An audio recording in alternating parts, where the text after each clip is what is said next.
We assign roles. There's the victim, there's the instigator, there's the tattler. And once those roles get handed out, kids start living into them, and that breeds the cycle. And most parents don't even realize that we are the ones keeping it going. Hi, everyone, and thank you for listening to the Ask Mom Parenting podcast, where we take the mystery and the yelling out of modern parenting and offer real-life self-help for parents. I'm Sue, and with me is Randy. And whether you're deep in the toddler tantrums or navigating tween and teen drama, or somewhere in between, you'll get clarity and actionable tools one episode at a time. I started Ask Mom to be a common sense voice for parents, one that cuts through all the noise and teaches busy moms and dads what actually works for changing kids' behavior and building respectful cooperation. If you would like to support this podcast, leaving a rating or review really does help other parents find us and tells us that we're covering topics that you're interested in. So if you can rate, subscribe, or leave us a quick review for Ask Mom Parenting, it would tell us that we're putting out the helpful tips that you guys want. Today's topic is to stop sibling fights tonight, a proven strategy that restores peace. I'm downstairs cleaning, and it's 1 p.m. on a Saturday. Music is on. I'm humming. I'm finally in my own head for a minute. Then, boom, my millisecond of peace gets pierced by the sound of kids screaming at each other upstairs, and someone is crying. Instantly, I am furious. And why can't they just all get along? At least stay out of each other's way. Something. Sibling fights are the every parent struggle. We all deal with it. They're in the same house all day. Of course, they're going to be in each other's space. They're pushing buttons. They're going for control. They're messing with the younger one because it's funny, or poking the older one to get a reaction. But just because it's common does not mean that it has to be the norm. And it definitely does not mean that we have to live with it. If you've been listening, you know that I teach parenting from two angles: what to think and what to do. So mindset first and then method. And honestly, lately with parents of teens that I've been coaching in my workshops, I'm teaching acting skills, because the acting like you're disinterested or that you're not overly concerned more than they are is just as much of that mindset. So healthy detachment isn't just a concept, it's how you show up. Anyway, back to my story. The kids come tumbling down the stairs. There's 4 of them. Each one knows exactly what happened, and each one knows the version of the story that they are about to sell me. I saw nothing, but I'm already mad, and I want this over. I see one of the triplets crying. My oldest is not crying. Someone's holding their arm, and in my frustration, I quickly piece together what I am sure happened, and then I assign the blame on the spot. I snap at my oldest, and I pull the crying child in for comfort. And guess what happened next? They all immediately turned on me, just like that. The fight between them, gone, and I am now the bad guy. It's like siblings can be at each other's throats 1 second, but the minute a neighbor kid throws a punch to one of them, they immediately go from hating each other to uniting to kick his ass. I may as well have been the neighbor kid who just threw the first punch. That moment right there, my reaction, that's exactly what we're going to talk about today. Because if we don't understand this, we're going to stay stuck in the same cycle. And that's why sibling fights continue to happen. We keep responding the same way and expecting it to change. So today, we're getting to the bottom of what actually does work and how to start ending sibling fights for good. Let's set the tone for what happens when our kids start fighting. We hear it and we instantly jump into fix-it mode and we try to shut it down. What happened? Who started it? Why can't they just get along? And I feel like, I just need to fix this. There's this belief that a good parent steps in, solves it, and restores peace. And honestly, that does feel responsible. There are 3 dynamics that drive sibling fights. Okay, it's gaining power, gaining attention, and the illusion that something called fairness actually exists. So number 1 is gaining power. Having power can be a driving emotion. Power isn't always bad, but unmanaged power creates the exact fights that parents try to stop. Power gets experimented with. It's there. And kids test it, and they feel it, and they learn how to use it, but we don't have to hand it to one kid or the other. Number 2 is gaining attention.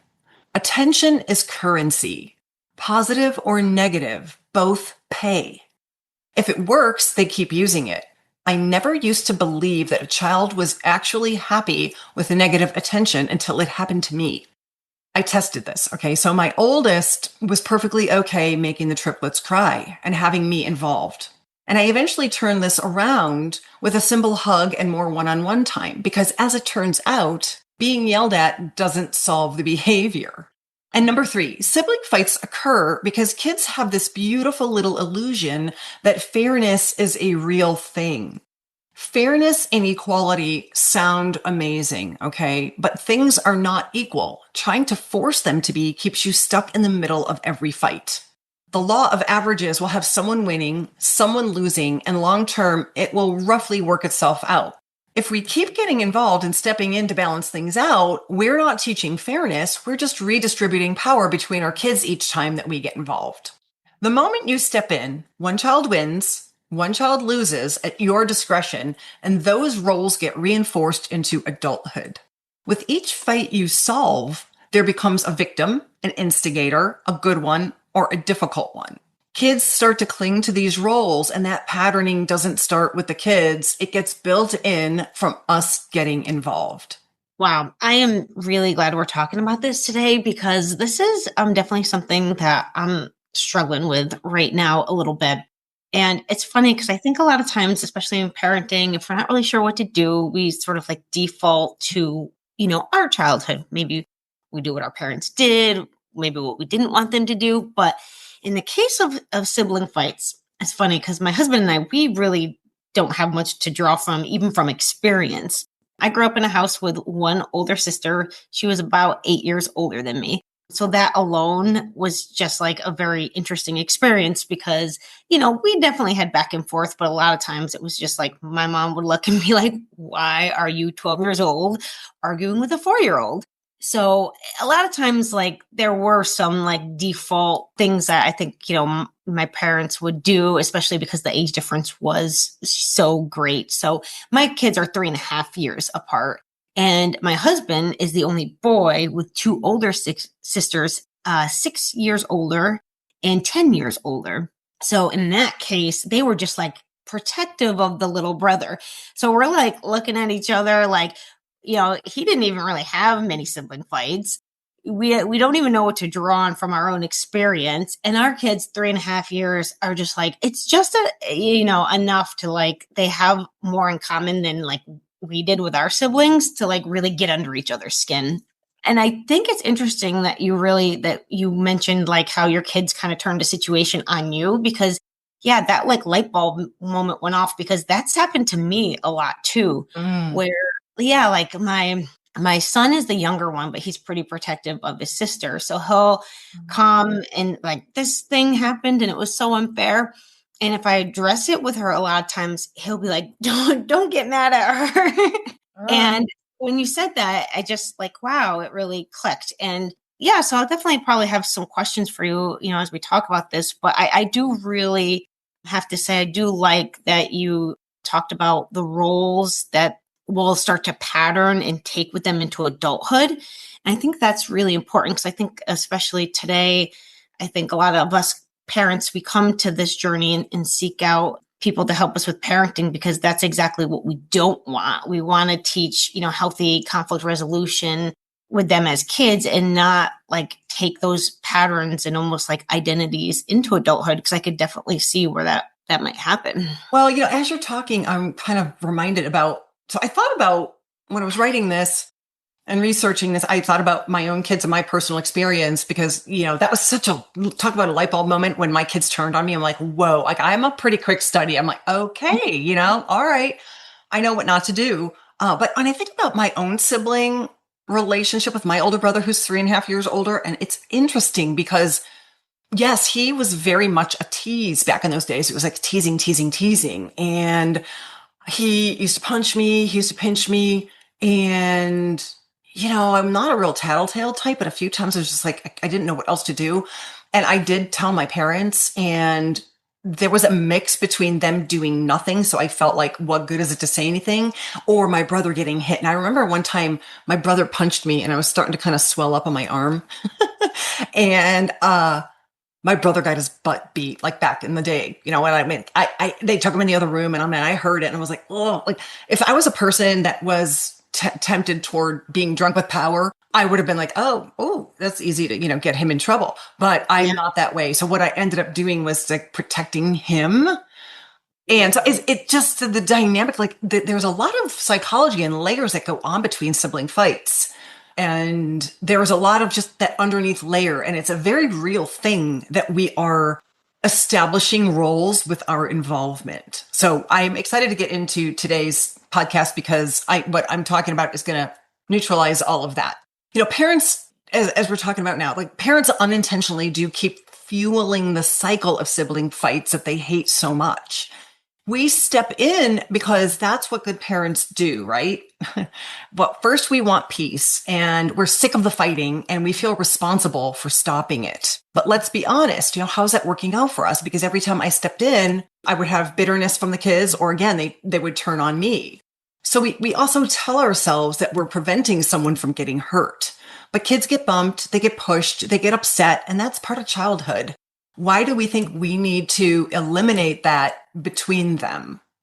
And so here's what happens every time that we step in. We pick sides, even if we think we saw it. We don't fully know the extent of what happened. Even though we think we saw somebody getting hit, we don't know that she didn't steal something from his room an hour earlier or whatever. We don't know this dynamic. We don't know what's really going on. All right. We tend to respond to the loudest child. And we protect the younger one because we are sure that they need it. The older one starts to resent it and digs their heels in and feels that we don't understand them. I know there was a time where one of my daughter was crying and my older son was in the vicinity and I was sure that it was something that he said or did. Turns out I talked to one of her triplet brothers and found out he was actually protecting her and saving her from her pissing the dog off, and I was afraid she was going to get bit. So just like in my story, I was sure I knew what happened. And in seconds, I had all four of them turning on me because now in my effort to help, I did something else entirely. We assign roles. There's the victim, there's the instigator, there's the tattler. And once those roles get handed out, kids start living into them, and that breeds the cycle. And most parents don't even realize that we are the ones keeping it going.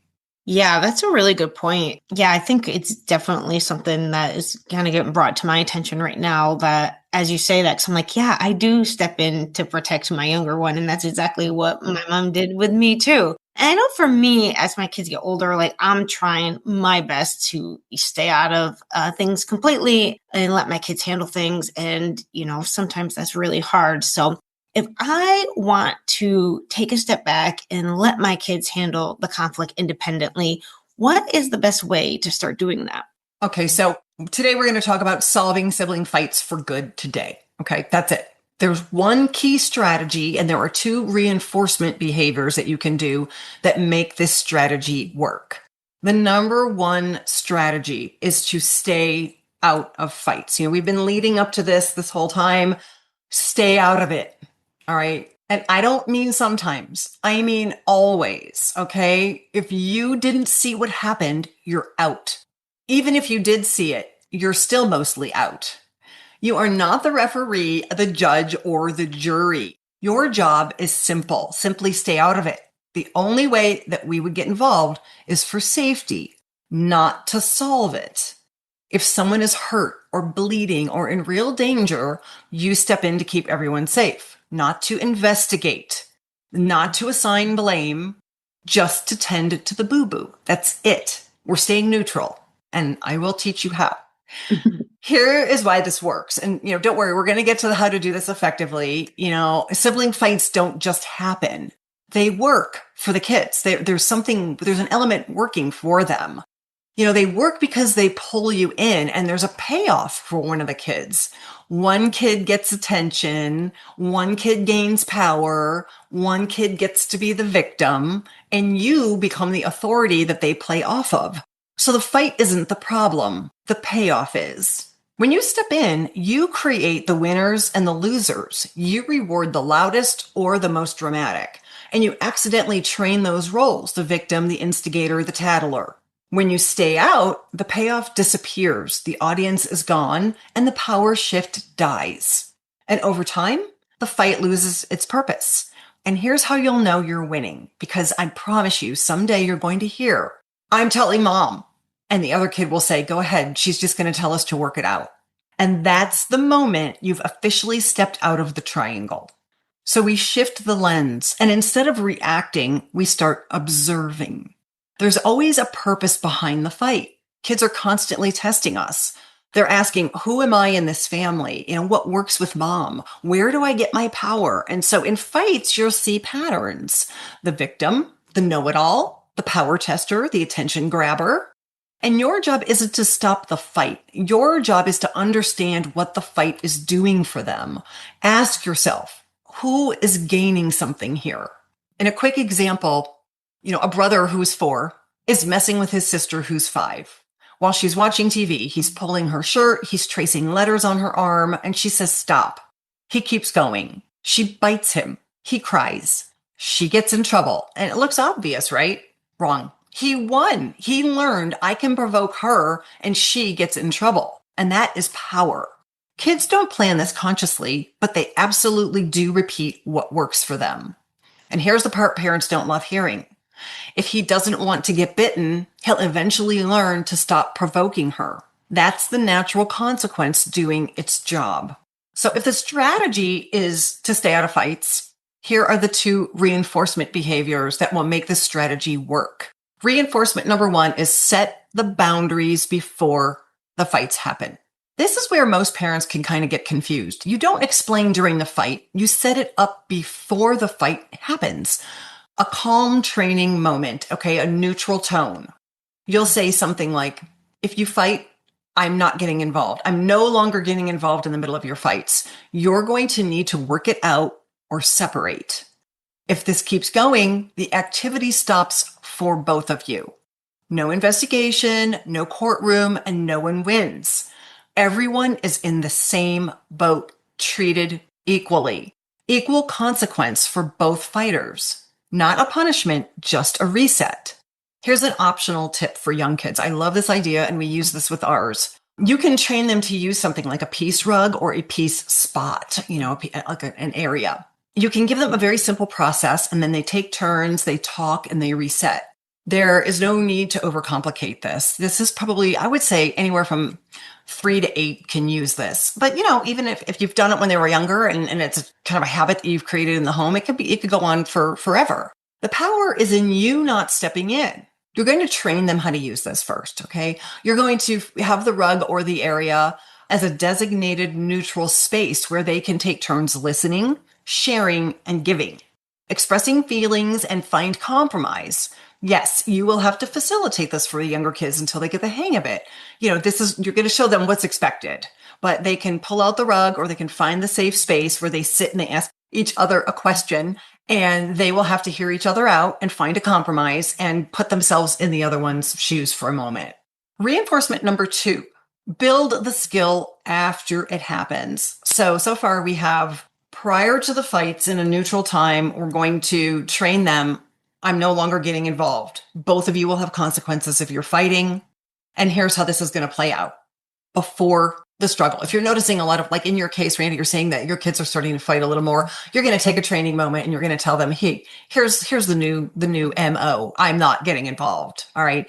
Then you can also teach and train with the peace rug and say, "Here's how you can use this. You both sit down and you listen to each other, you hear each other, and you share." And if you think that that's something that this particular fight could use, great, you can facilitate. If not, that's fine. So then you have the fight. You're staying out of it, but they separate. After, reinforcement number 2 is that you build the skills after the fights happen. And this part parents skip, okay? They say these first ideas, staying out of it, this doesn't work. They get frustrated. But let's call it what it actually is. This is the leadership and training part. Because real parenting doesn't happen in the middle of chaos. It happens before and after in the quiet moments that no one thinks matters. Now, I know what you are thinking. You're hearing all of this, and I hear these concerns in my workshops. You're saying, if I stay out of this, it's going to escalate. That is the fear. Someone is going to get hurt, and they might even if you get involved. So let's just take that off the table. This is exactly why most parents don't jump in. And it's exactly why this cycle keeps going, because jumping in feels like it's parenting, but it's not. It's interference. If stepping in worked, you would not be dealing with this anymore, right? Because I know that's the epiphany that I had to have. Here's what building the skill and leadership actually looks like with sibling fights. Later, when everybody is calm, you step in as a leader, not a referee. You ask, what happened there? What could you guys do differently next time? Were you able to resolve it for both of you? Again, neutral, everybody's in the same boat. I'm not picking sides. I am not assigning any authority or roles to the tattler, the victim, or anything like that. Now you're teaching conflict resolution, negotiation, self-awareness, and these are real life skills. As an observer, say you notice you have one child leaning toward bullying or control. You can now notice that and say you can start giving them a different role to grow into in the home outside of the sibling fight. So you can give responsibility to the one that might be leaning more toward that bully or that control fixation. Give responsibility, give leadership, call out who they can be and not what they did. Outside of the fight, when things calm down, you can channel the bully into a leader by putting them in charge of something. Family game night, cooking, mapping out the family hike, organizing something, wherever their talent or interest lies. I remember we went hiking, and we would divide up. One kid got to carry the little first aid kit, and he would put the, Band-Aid on a blister or whatever. And, that was his role. And he really leaned into that role for years, to the point where he went and did volunteer firefighting and really was going to get his EMS and whatever. But it's just so funny, the power that we have to open our kids up to these types of opportunities. So instead of yelling and assigning blame and letting this kid lean into power through sibling fights, we're channeling that in other ways. We're seeing this and going, okay, we're going to give this kid an opportunity to lead in some other way. You can also say things like, I see how much your brother looks up to you. You're really patient when you choose to be. Programming our kids for good. Kids lean into this identity that we reinforce. Let's talk about how this can play out in the moment. So our old way, is that one child screams, we rush in. What happened? Who started it? We take their word for it. And we, investigate, we pick a side, and we hand out a consequence. And the result is that one child gets your attention, the other feels wronged and misunderstood, and the cycle repeats. The new way is that you've already done the training in advance as to how you are going to respond. You're not getting sucked in. All right. Explaining that you're not getting involved. You expect them to solve it fairly with love. And now your only job from there is to follow through. You're staying neutral. You're using very few words, and there's no yelling needed. Sounds like you two need to work it out, or they can separate. You've trained this, and they know it's coming. No investigating, no sides, and no long explanations. The result is that the payoff is gone. And when the payoff disappears, the behavior starts to lose its purpose. So a real quick reality check, because I know this is different from what most of us are already doing. This is going to feel uncomfortable at first. You may hear maybe more noise. You may hear less. That doesn't mean that it's not working. It means the system is changing, and that is how change feels. Wow. Yeah, I really love this. And it sounds, pretty simple. It sounds like it could probably be a lot of, just getting used to the new system, like you just said, and consistency. But I really love how this is like developing new skills in kids, and really sounds like this can have a lot of benefits to it. So just a question I wanted to ask. So if I take all this information and I start doing this tonight, what kind of changes can I expect to see in my home and with my kids? So short term, and this is where most parents tend to quit. Okay. Fights might get a little louder, they may get louder before they get better. Your kids will test you. They're going to test you hard because they don't know that they believe that you're staying out of fights after all the patterning that's gone on up until this point. The old pattern is breaking, and that always creates friction. Don't read this as failure. This is the shift happening. Fighting starts to lose its steam, and tattling will start to drop off because it no longer works. Kids begin solving things without you. Long term, and this is what you're actually building, there's no more assigned roles, no victim, no bad kid. Sibling relationships will get stronger because you're not in the middle of them. And your home will get quieter, not because you controlled it, but because you stepped out of it. And most important, your kids will walk away with real life skills on conflict resolution. This is teaching how to handle conflict, how to take responsibility, and how to navigate relationships without needing someone else to fix it. So, to recap, we've got the strategy. The number one strategy to sibling fights is to stay out of them. We've explained why and how our involvement does more damage and keeps the fights going. Then, to reinforce the strategy of staying out of it, to make this productive and effective, prior to fights, you're going to have a training moment and you're going to set the boundary ahead of time. Hey, I'm not staying out. I expect you guys to solve it. You can throw the peace rug idea in there or the peace space where you facilitate their own conflict resolution so that each person is heard and understood. And then reinforcement number 2 is to build the skill after it happens. You always circle back, follow up. How did that work out? Did you find that that was helping you? You know, you're putting all the kids in the same boat. They're all being separated. There's no winner and there's no loser. Most of us were taught that good parenting means staying in control. When you parent using control, your kids need you for everything. When you lead well, they start handling more of it without you. Leadership does not chase the moment, it shapes what happens around it. If what we talked about today resonates for you, I want you to know there is a whole system behind it. It's called Fight-Free Parenting, and it's my step-by-step system that finally breaks the cycle. Fighting, yelling, the awful feeling that you reacted in a way that you wish you hadn't. Parents are seeing real change from within the first week. Go check it out at askmomparenting.com, get help, and then Fight-Free Parenting is underneath that tab. I'll have a link for it in the show as well. Thank you so much for listening and happy parenting. If today's episode helped you in any small way, it would mean so much if you supported us and hit follow so you never miss what's next. And if you have a quick moment, leaving a rating and review helps this podcast reach more parents who need this support too. You can also connect with me on Instagram or Facebook. I would love to meet you over there. You'll find me at Ask Mom Parenting on both platforms. Thank you so much for listening to the Ask Mom Parenting podcast with Sue Donnellan. I'll see you next time, and happy parenting.